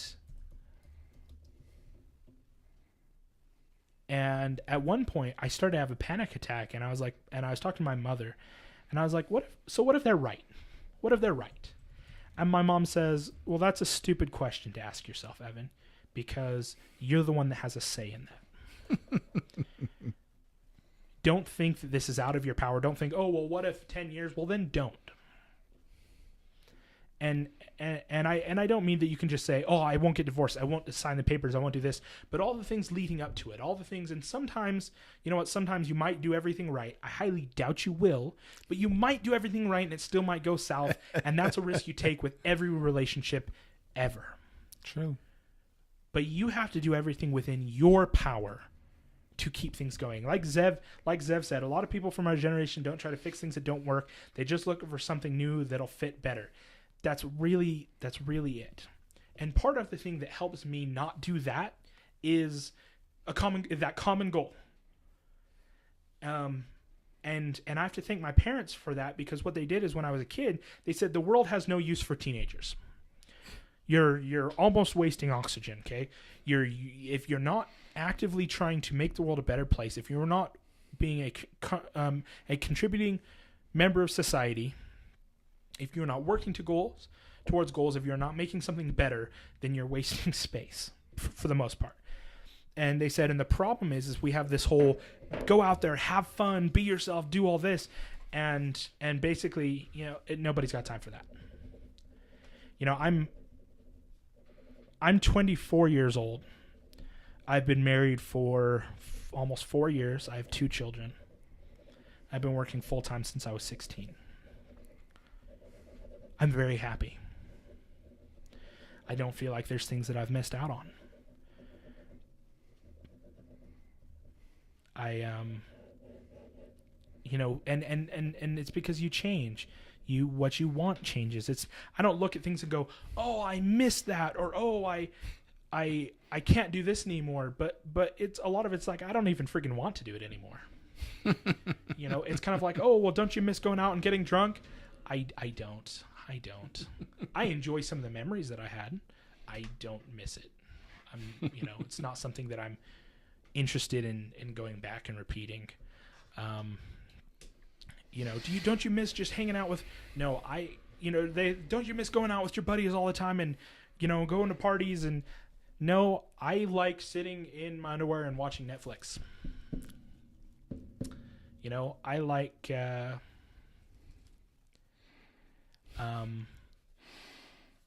I like spending time with my wife. I like, and all these they're part of what I wanted. And so my mom, that push wasn't, go get married as soon as you can and have kids. But she was saying, don't waste time. Find what you want. And it's not that she put a time limit on finding what we wanted, but she says, don't just float through life. Go for something, shoot for something, want something, fight for something. don't just hang out. And that pushed me into finding what I wanted. And then go from there. The other big thing is, communication. You got to communicate. Like, that's just, if you're not communicating, then you're doing something wrong. And that goes for every aspect of life, whether it's your work, your marriage, your relationship with your children, everything. Let's see. So going back, Zev, it's still interesting to see how we are the same age but reach such different places. You're right, and much different experiences. And the thing too is that I say, go and do what you want. I wanted to be a dad. I wanted to be a good husband. I wanted to have a family, and that's what I shoot for. And if you don't want that, you don't want that. But don't float around. Just go do something. Go be what you want to be. Find something and just fight for it. But hanging around and floating around, you can say, well, it's just my 20s, and then it's just your 30s, and then it's just your 40s, and then what? Speak your mind, son. Tell us how you really feel. So my point on that is that really finding what you want and aggressively find what you want. Hey, you want to hear something funny? Right? Okay, so your mom scared the crap out of me 2 hours before we get married. Sorry, can I finish this thought? Yes. And when I say actively find what you want, go try something, and if you like it, keep going. If you don't, go to something else. Just be moving forward. You've got this one life in front of you, and it's not gonna hold still. And you know what? Let me read these, and then there's a beautiful comic I saw of an old couple on a bench at the park. They're angry at each other, but as soon as it starts raining, the man holds an umbrella over his wife, which shows you can have problems, but don't give. Yes, that's really exactly it. I can be irritated with my wife, and I have a different experience because she got so sick and I had to take care of her. I can be irritated as much as I want, but the job still needs to get done, and I can still love her. I can be irritated. But if she's shivering, then you're going to put your blanket over her. Yeah, well, the thing is okay. And I might put my blanket over so she's nice and warm. And if I don't have a blanket, then I'll go play Overwatch on the couch till it warms up, till the heater warms up. Whatever I have to do. It's not that you're not going to have disagreements. If you're not having any disagreements, I'm actually going to think that you're doing something wrong. Someone's holding something inside, someone that isn't talking or whatever. But we work our crap out. But when you're family... especially when you're a couple, whether you're married or not, you need to work stuff out. And it's okay. You could be upset with each other, and it's okay to leave the table. But when you're family, you just remember you come back to the table. Sometimes, for me, it's a way that I compartmentalize things. There's times when my wife has a thing that she wants to immediately right there. She wants to work it out, have the conversation, and everything be worked out and be okay for her to feel okay. But that's not how I process. I can let things go. I can open a closet and throw things in and put a chain lock on it and not let it out again. But for me, I have to let it, I have to think and compartmentalize things and burn through it. Yes. Okay. Well, so I have 2 points. Okay. The first one is, that phrase, never go to bed angry. I think that's a bullshit phrase. Sometimes you need to sleep on something to calm down. Depends on who you are. I think that's a guy thing. I really do. Sometimes it's just, I need to take a break. So I've had lots of people that I promised my spouse, I was like, there are times when I'm like, okay, sleep on it. Why? You need to stay right here.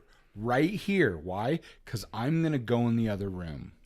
And part of it is because sometimes when you're angry enough, sleep on something before you say something you're going to regret, before you hurt somebody. Okay. The second one is, I just want to point something out there. Solar Star Lord. I have a buddy who was always in a similar situation with his dad. So I'm gonna tell you what I told him. Take it with a grain of salt. Throw it out the door. Forget it. Whatever. Just love is shown in very different ways.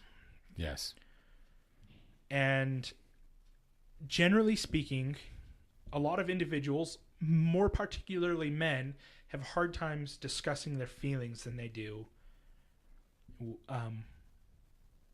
than others do. So I let my buddy, I asked him to answer me this. Do you have clothes on your back?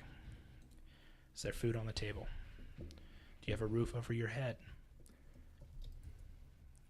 These things you do for your children out of love.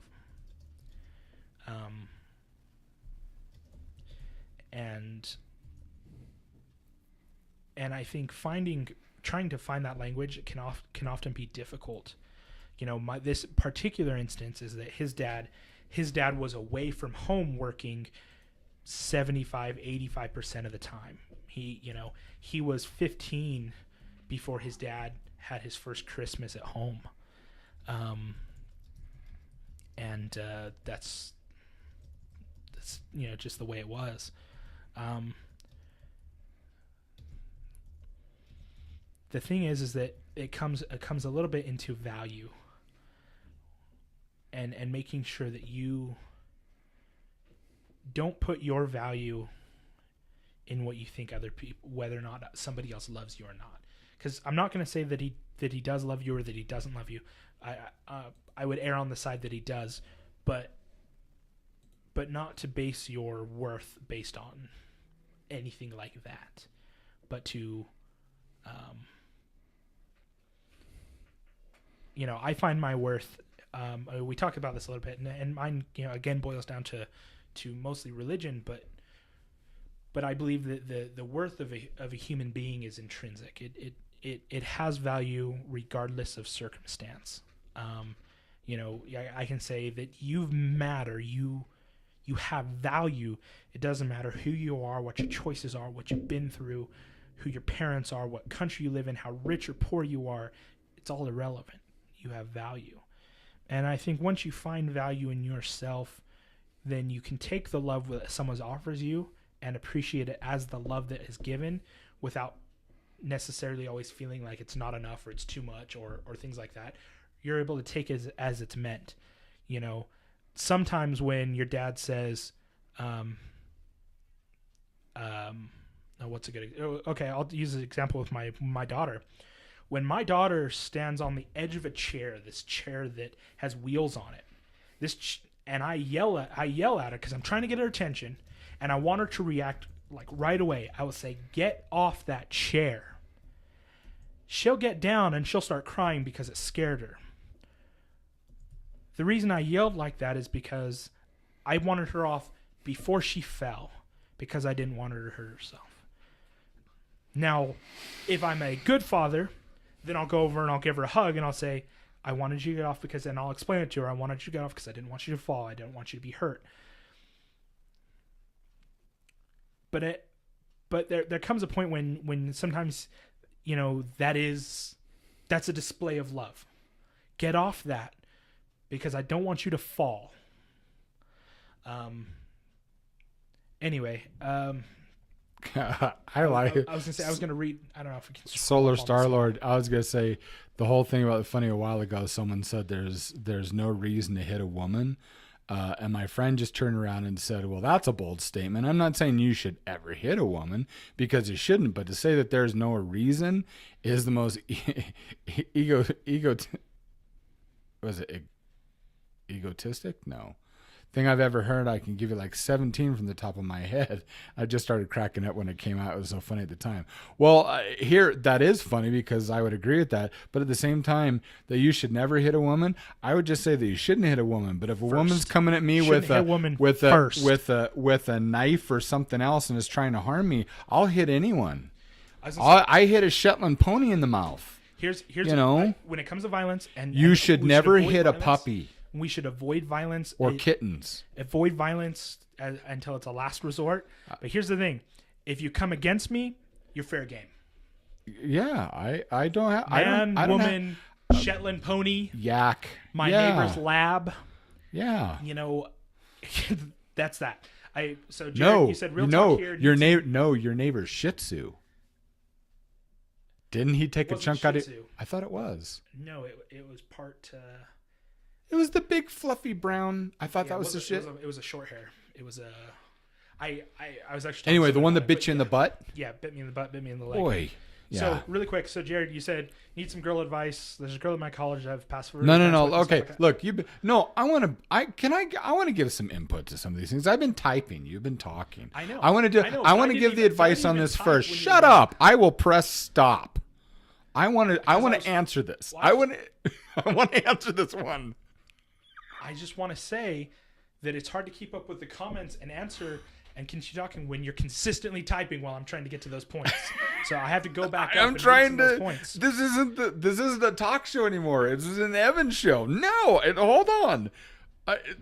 And go back and go. Oh, you can't go back. No, That's what you mean. That's exactly why. So you're typing and I can't keep up with anything. All right, my fault. So I'm like, so there are plenty of things. I'm like, I was gonna hit that, and then I'm just going off memory. Okay, well, wait a minute. Okay, well, the one with Go Jared. all the way back down. No, I don't give a crap anymore. Just if you guys didn't get a question answered, you better type it again. That's right. Copy and paste, guys. But I have a great story for this next one. I just want to tell Jared his real talk here. He says, need some girl advice, Jamie and Evan. See, my name came first. There's a girl at my college that I've had. Just because you're older. Whatever, I don't care. That I have have had past flirty events with, and we have some have come close to dating in the past, but it just never happened. Fast forward to now, which is almost a year later, and we are friends again. It feels like she's being more flirty with how she talks, and I really like her, but I don't want to ruin the relationship by making a move. Good, then don't make a move, and you won't have a relationship. It's very simple. You have to take chances if it's something that you want, and if you don't, have fun with your friend. Teenager, adult, teenager. I don't know if they like me. I might like him. You just wait for the school dance. You'll be boyfriend, girlfriend until the next school dance. That's how that works. The only way to tackle it like an adult is go and say something. Is have a talk. I think Zev hit it right on the head. You know, it's just a conversation you have. If it's something you're shooting for, absolutely. And here's the thing: if they are an adult, they will respond like an adult. In which case, the relationship isn't generally ruined. Clarification, a good solid conversation, that's all good stuff. A child will react completely differently. And if they react like a child, then you dodged a bullet, sir. So that's how that works. I like Zev's statement. You should never hit a woman as a stupid argument. You should never hit anyone. Exactly. Who cares about their sex? That's why, totally agree. That's why the thing is, brilliant statement. I like that. If you come against me, it's fair game. That's just that's the way it goes. Because then he says, self-defense is, of course. That's totally different. Yep. Totally with you there, bud. Well, it's what a feminist saying is so. Well, you already have a problem because you're talking to a feminist. Okay, next. So, let's just see. keep chat on your phone. Yeah, he says keep chat on your phone. Father said shut up, and he instinctively shuts up for a split second because he's done it his whole youth. Say, wait, what? I'm apparently missing something. No, it's just us, the way we work together. Here's the thing. I have respect for my son. I have a large amount of respect for my son, and there's lots of things that we do when we're partners, but we do know we are father and son. This is not the father-son setting. Would you agree? This is us. We're doing the show together. We're friends. We're business partners here. This is not the father-son moment. If we're in a father-son setting, he has always been respectful to me. I have no qualms with my son whatsoever. I've been a turkey of a father. And that's his problem. 7 hours? You have to get up in 7 hours? I guess you've got 4 hours till you need to go to bed. Craig, I don't know why you're a banana. We have not been able to solve that for the past month. So I have no idea. You need to meet up with someone and get peeled. That's all I'm saying. Well, Zev, thank you for joining us. Have a good night, man. Yeah, we'll see you, buddy. Thank you. Sleep comfortably and well, and we'll see you next time. Yep. That being said, we have hit our mark. We have. We hit our mark in 1 minute and 22 seconds. And, yep, we're going to be saying a farewell now because we have a lot of work to do. I will encourage all of you, if you guys are willing to, please come. Zev. Oh, wait. Yes. Oh, And then yeah. Dan rolls Completely already. forgot. Yeah, let me get around to that. I need to definitely do that. All right. And this right here is a link. If you guys will go and click on that link, this is the story that we have. And when we post this video on YouTube, we'll make sure that it has the links there. We're running a campaign called From Homeless to Here. And my family and I have worked together and worked ourselves out of homelessness and out of poverty and just gotten our nose above the waterline. And now we find ourselves in a precarious situation again. So we are striving to earn the money to buy this house. So I'd appreciate it if you guys would stop by and read our family story. We got fun things. We have updates on there. We have our family photo album on there. You can see pictures of our family, and we're going to be doing some fun updates too. We'll also keep you guys up to date on the events that we are doing. So anyway, thank you so much. We appreciate you, and we will talk to you again soon.